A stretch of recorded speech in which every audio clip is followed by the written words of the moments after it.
Representative Hakeem Jeffries, the establishment Democrat who got Joe Crowley's old spot in House leadership, the even more establishment Democrat who Representative Alexandria Ocasio-Cortez defeated, has endorsed Medicare for All in a shocking move, honestly. I guess it would only be shocking if he fully means it, so that's the caveat.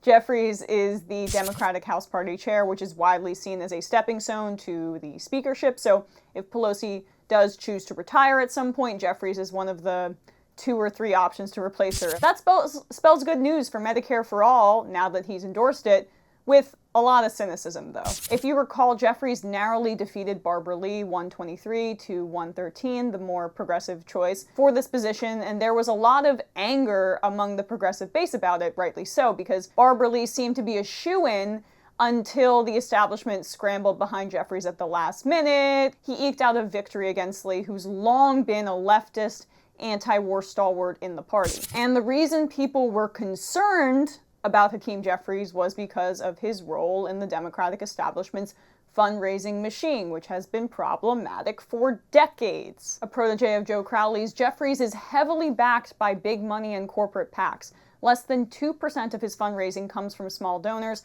who contribute less than $200, according to Federal Election Commission records. Roughly half of Jeffries' campaign money comes from political action committees. A significant amount flows from unions, which remain powerful in New York, but he also relies heavily on corporate PAC money, including from real estate, finance, law firms, entertainment, and the pharmaceutical industry. Doesn't he get that corporate PACs? That's like the bare minimum.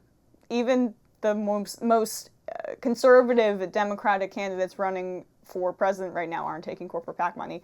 And the pharmaceutical industry, that's not good, and that doesn't spell confidence for your support for Medicare for All. And they're less affected by a Medicare for All bill than, say, insurance companies, health insurance companies, and health insurance doesn't seem to make up a ton of his donors. But forgive me if I'm not entirely trustful of a pro-Wall Street Democrat on this issue. Jeffries has broken with Democrats to back Wall Street on key votes, including one high-profile measure written by Citigroup lobbyists in 2013. So yeah, he went the more conservative side, the more pro-corporate side against the other Democrats. That was a bill in which Citigroup's recommendations were included in 70 lines of the House Committee's 85-line bill. So, overwhelming Citigroup influence. They basically wrote it. So, this should all be taken with a boulder of salt. Is that an expression? I don't know. It's fine.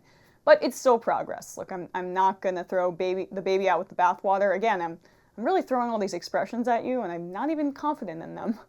I'm happy that he is supportive of Medicare for All, but we should all be very skeptical while still acknowledging that this is a good thing overall. So, Hakeem Jeffries, potential successor to Nancy Pelosi, now backing Medicare for All as a co-sponsor in the House, and we will see how much of a difference that makes and how much the dial is moved forward because of that.